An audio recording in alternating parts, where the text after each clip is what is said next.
In the past, it was people being sent to the substation, at minimum two, to go in and make a monthly inspection, or writing down numbers from instruments. And today, it's possible that you don't need to send those people. With remote condition, online condition monitoring, you can get this data remotely.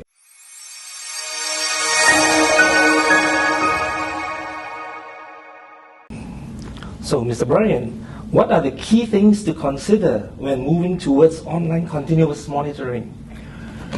The key things, from my experience, is when an individual has this idea of thinking, well, why do I, number one, identify why you want to do it?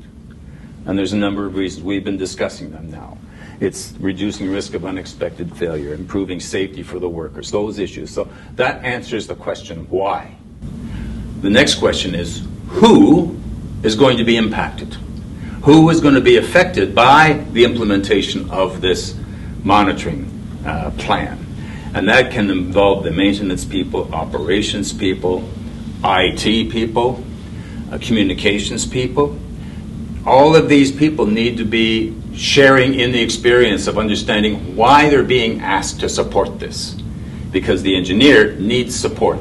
And he needs support from those different departments within the company. Get them on board to understand why we're doing this. The next one is, what are we going to monitor? And that implies what equipment. It can be high voltage CTs, it can be transformers, on-load tap changers, only bushings on some transformers. So it doesn't have to be all-encompassing. And that's what I mean by what we're going to monitor. And then where are we going to implement this? And again, that goes back to implementation at a particular, perhaps at a particular generating station where they want to extend the life of it. It could be an old hydro plant that in upgrading the generators themselves, the turbine. If you're upgrading the generator and turbine, you're certainly going to need to upgrade the transformers connected to it. So those are some of the different, so that's what I mean by where. And when involves the high-level management to get their buy-in to it. Because this sort of program needs money, needs budget, a continuous annual budget to have this thing survive. It's just not a one-shot deal. It's done. I'm done. No, it needs to be sustained. And sustained comes from funding just like any other department in a company. This is now, call it a new department, that needs funding from the top.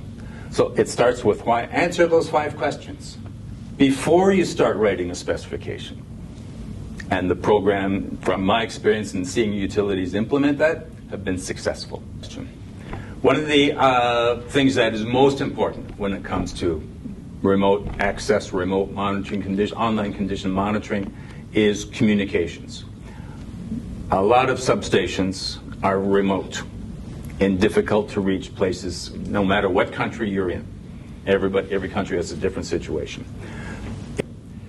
I have seen cases where companies did not finish the job, as I call it.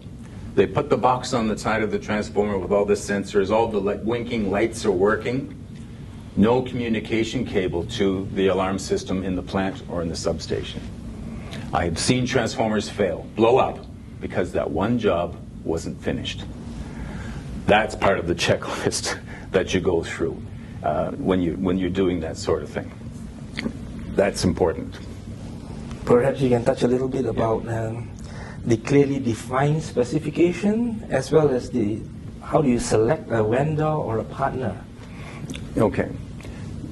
A clearly defined specification implies it goes back to why you're doing it, who, and what it is you're going to be monitoring. So it's all part of that discussion at the very beginning. When it comes to implementation or working with a local company, we prefer to work with partners, and it has to be a partnership between our local supplier, PQE, Dynamic Ratings, and the owner of the assets. So it's a 3-way partnership. It's just not somebody buying, I want that box, I'll buy it, without going through the 5 Ws. That is a recipe for disaster. I've seen it happen. It needs to be a partnership, and everybody working together to achieve the goal once it's identified.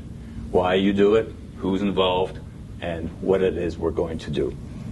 Without that, it's like driving to somewhere without a map.